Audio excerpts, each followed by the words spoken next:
E aí pessoal, tudo bem? Aqui quem fala é o Edu. Galera, é o seguinte, estamos aqui para mais um vídeo no qual irei responder perguntas e comentários que vocês me mandaram. Esse aqui é um vídeo, obviamente, oferecido pelo incrível Bilômetro, meu comparador de preços que também aplica cupons de desconto. É gratuito, ajuda vocês a economizar dinheiro online. Download na primeira linha da descrição. Vamos nessa. Pergunta do Leonardo Chueda.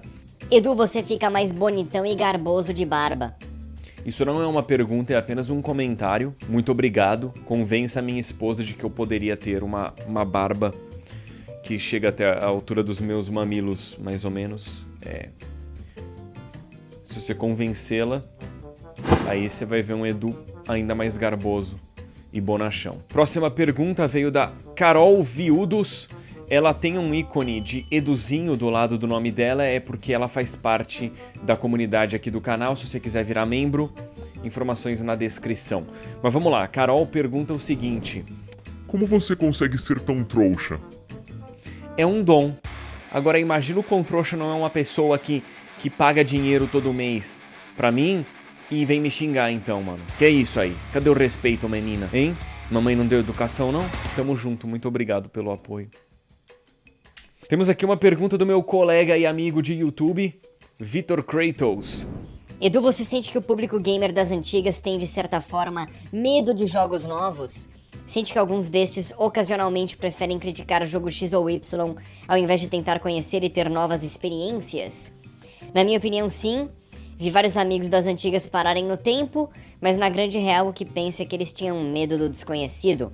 Bom, deixa aí sua opinião. Vitor, eu acho que o pessoal que vem das antigas, que vem jogando desde o Atari, Nintendinho, até Super Nintendo, muitas vezes eles valorizam demais os games antigos e eles criam um bloqueio. Eles acham que os jogos novos não podem ser tão bons quanto os antigos, o que é uma mentira, porque jogo antigo pode ser muito bom, mas tem jogo antigo que não era bom, e jogo novo pode ser muito bom, assim como pode não ser tão bom. Na realidade, cada época tem as suas virtudes e os seus defeitos, suas limitações. Antigamente, as boas desenvolvedoras elas conseguiam usar as limitações do console como um benefício. Então elas criavam algo simples, mas extremamente eficaz, seja em termos de gameplay, inteligência artificial, trilha sonora e por aí vai. Hoje em dia, a gente tem muito mais possibilidade de desenvolvimento, então a gente tem muito mais capacidade na hora de fazer uma trilha sonora, gráficos, situações de gameplay que envolvem muito poder computacional. E isso é muito difícil para as desenvolvedoras, porque elas têm que passar muito mais tempo programando e desenvolvendo e fazendo design do que está dentro do jogo. Então, o que em teoria é bom, mais poder, na prática dificulta o trabalho das desenvolvedoras. Então, cada época tem, novamente, suas virtudes e defeitos, seus benefícios. Eu entendo o sentimento nostálgico que muitos têm, mas as pessoas não podem deixar essa nostalgia criar um bloqueio na mente. Rolling Majula pergunta: se você pudesse pegar um jogo que foi cancelado e fazer ele continuar em desenvolvimento até ser lançado, qual seria? Definitivamente Silent Hills. Na minha opinião, Silent Hills seria o melhor jogo de terror já criado. Mano, o que a gente viu de trailer e o que a gente pôde sentir do game através do PT, dá pra botar fé de que o jogo seria incrível. Em especial, o trailer da Tokyo Game Show do game tava espetacular, cara. E eu sempre vou ter ódio é uma palavra muito forte, mas eu sempre vou ter, cara, uma grande chateação com a Konami, não só por todo o rumo que ela tomou nos últimos anos, mas pelo cancelamento do Silent Hills. Eu espero muito que a Konami volte a ser uma grande desenvolvedora de games, que ela resolva seus conflitos internos e deixe de lado a ganância. Espero que ela volte pro mundo dos games e bem, mas eu sempre vou ter esse ranço com a Konami pelo cancelamento do Silent Hills. O Luiz pergunta: Edu, houve um enorme salto gráfico na geração do Play 1 para o Play 2?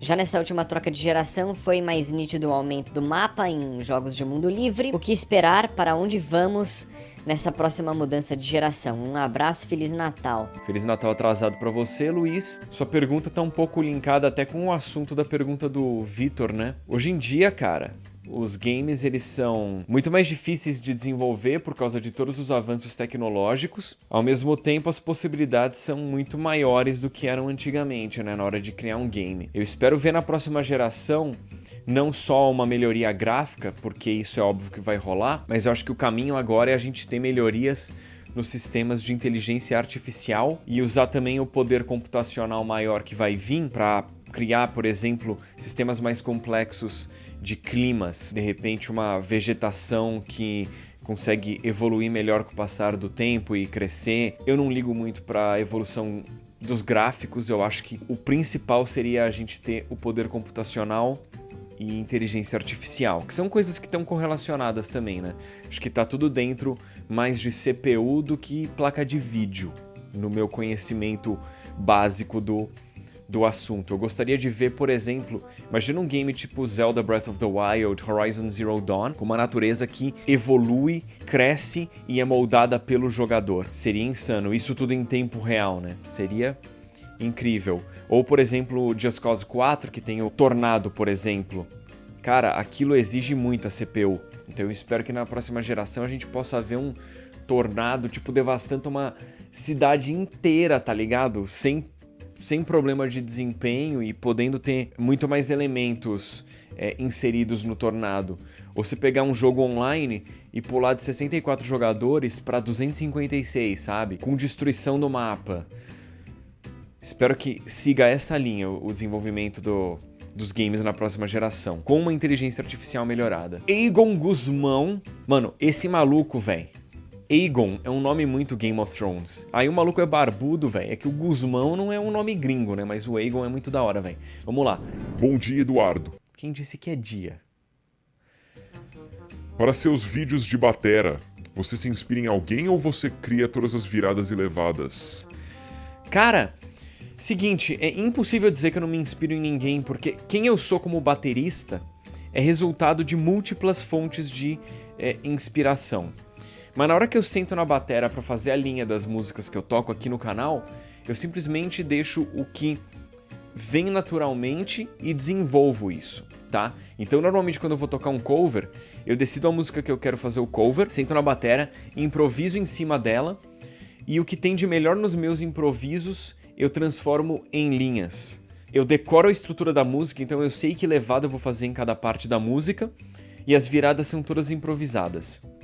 Mais ou menos isso que eu faço. Agora, quais são as minhas grandes inspirações? Eu diria que o Mike Portnoy, que era baterista do Dream Theater e que tem alguns projetos extremamente interessantes, né? Eu gosto muito do Liquid Tension Experiment, mas o Portnoy é uma grande influência pra mim. O Carter Beauford, grande influência, baterista do Dave Matthews, cara é fenomenal. O Tom Stout, que é o antigo baterista do Blind Guardian, grande influência pra mim. Falei 3, eu queria falar 5, cara. Que inspiração que eu curti muito desde criança e até hoje eu escuto. O Ian Pace, baterista do Deep Purple. Muito bom, porque o cara tem um groove muito bom, viradas incríveis. E isso sem usar o bumbo duplo, né? E um quinto cara, eu vou falar o Gene Hoglan.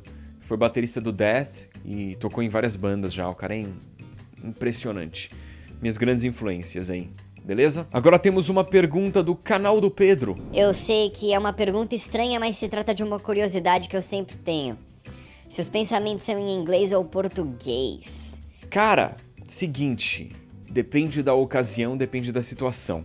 Se eu estiver conversando com alguém em inglês, a minha cabeça vai estar totalmente em inglês. Se eu estiver gravando um vídeo em português, tá absolutamente tudo em português. Agora, se eu tô sozinho pensando, se eu não tenho nenhum fator externo influenciando no que se passa na minha cabeça, normalmente eu penso em português, mas às vezes eu penso em inglês. Porque, por exemplo, eu gosto muito de automobilismo. Eu estudei muito mais técnica de pilotagem em língua inglesa do que em português. Então, se eu tô pensando em pilotagem, provavelmente vai ser em inglês. Se eu estiver pensando a respeito de games, depende. Se for um assunto que eu li num artigo em inglês, provavelmente eu vou pensar em inglês. Mas se for algo que eu joguei quando era criança, eu não falava inglês, então provavelmente eu vou pensar naquilo em português. Então, depende muito do contexto. Às vezes eu sonho em inglês, às vezes em português. Então, depende. Não esclareci em nada, né? Que trouxa. O Luke pergunta... Você se lembra qual foi o primeiro jogo que você considerou bom? Abraços, gosto muito do seu trabalho. Bom, nada mais do que a sua obrigação de gostar do meu trabalho, né? Em relação à sua pergunta estúpida, o primeiro jogo que eu considerei bom, mano. Que pergunta idiota, né? Mentira, mano. A pergunta é excelente, velho. E obrigado porque você gosta do meu trabalho. Cara, eu acho que o primeiro jogo que me fez parar pra pensar e chegar à conclusão, caraca, que jogo absurdo, Mario 3. Que antes do Mario 3, o que eu jogava era tipo Atari ou Nintendinho, mas acho que eu nem tinha a mentalidade de julgar um jogo. Eu jogava. Era muito novinho. Mas eu acho que o Mario 3 era tão bom que ele me chamou a atenção. Eu falei, caraca, como esse jogo é bom. O lance do mapa, de você navegar no mapa e escolher a fase na qual você iria entrar. E as diferentes roupinhas do Mario. E encontrar a flauta escondida. Foi, acho que o primeiro jogo que eu falei, caraca, mano, esse jogo é bom. Mario 3. Daniel Gameplays pergunta: qual o jogo que você mais espera pra 2019? Já confirmado ou não? Mano, no momento é o Resident Evil Remake, cara, o Resident Evil 2. Quero muito jogar Sekiro Shadows Die Twice também. Eu vou fazer um vídeo falando sobre os jogos que eu mais quero jogar em 2019, tá? Assim como eu fiz um pra 2018. Se vocês que estão assistindo esse vídeo puderem dizer o que vocês mais querem jogar, eu agradeço, porque é uma boa forma de eu descobrir o que vocês querem assistir e também de saber alguns games que eu não conheço ainda e que de repente estão no radar de vocês. Comentem aí. Pergunta final é uma pergunta que eu decidi responder porque, não sei, talvez mate a curiosidade de muitos e é uma oportunidade bacana, ó. João Guilherme pergunta, ó. Pergunta não, ele diz, né? Edu, defina-se politicamente. Sempre tive curiosidade de saber e acredito que seus inscritos são maduros demais a ponto de não se desinscrever. Eu não gosto de política. Na minha experiência de vida, tudo indica que político, no geral, acho que mais de 90%, talvez 99%, são pessoas muito manipuladoras, muito egoístas, egocêntricas, narcisistas, que estão preocupadas com elas mesmas, talvez com a família delas, mas não necessariamente, e nada mais. Eu não consigo pensar num político que seja de fato altruísta. Os que são possivelmente enfrentam dificuldades absurdas por estarem num meio onde a corrupção é lugar comum e onde você tem integridade é exceção, e se você for íntegro você vai receber talvez até ameaças de morte, né? Sem exagero, acho que se você tentar ser uma pessoa íntegra dentro da política e você for dedurar tudo o que está acontecendo de errado, você provavelmente vai ser morto, misteriosamente, né? Eu acho que os poucos políticos que querem ser honestos acabam sendo inseridos num sistema que é totalmente corrupto e acabam enfrentando uma dificuldade absurda. E esses são a exceção da exceção, né? Os que querem ser corretos. Então, em função disso tudo, eu não gosto de política. Até porque o sistema é formado de uma maneira em que os políticos que têm poder de decisão, eles são tão velhos que eles estão desconectados da realidade, né? Vide o que acontece nos Estados Unidos e tá acontecendo na Europa, né? Em relação à lei de direitos autorais. E aí tem toda a questão de lobby. Empresas acabam mandando no que é melhor para elas mesmas em detrimento do povo. Então é um meio tão nojento que me dá desgosto, né? Acho que vocês devem estar percebendo. Em relação à política e economia também, eu sou muito a favor, cara, do máximo de liberdade possível, desde que haja respeito. Então, eu acho que alguns serviços básicos precisam ser fornecidos pelo governo. Aqui no Canadá funciona muito bem saúde e educação, e são públicos. Segurança também, eu acho que isso tem que ser público. Mas eu sou muito a favor de, cara, privatização. E aí, se a privatização levar a um monopólio ou oligopólio, eu acho que o governo deveria regrar muito bem isso, para que o serviço seja bem oferecido e num preço decente. Mas eu acho que as empresas, elas precisam ter liberdade, eu acho que a concorrência, o livre mercado funcionam muito bem para a população final, no fim das contas, faz com que as empresas busquem oferecer serviços melhores a preços menores, né? Não tô falando que isso acontece no Brasil, porque acaba rolando oligopólio e aí as empresas fazem mutreta para deixarem os preços altos e controlarem o mercado de maneira injusta. Mas idealmente, para mim, grandes liberdades no mercado, de maneira que a população se beneficie. E é uma situação muito, tipo, utópica o que eu tô falando, porque na prática, no Brasil, isso não acontece. A gente vê que o livre mercado acaba gerando a união de grandes empresas que manipulam preços e tal, como eu já mencionei. Mas, idealmente, eu gostaria de ver países funcionando como o Canadá, que é o país no qual eu moro, em que a gente tem quase tudo privatizado e alguns serviços que não funcionam extremamente bem, tá? E eu sou bem neutro, porque eu acho que se a gente vê extremos políticos, extrema direita, extrema esquerda, isso aí nada mais é do que o resultado de um meio que não proporciona para as pessoas que estão em extremos o que elas precisam.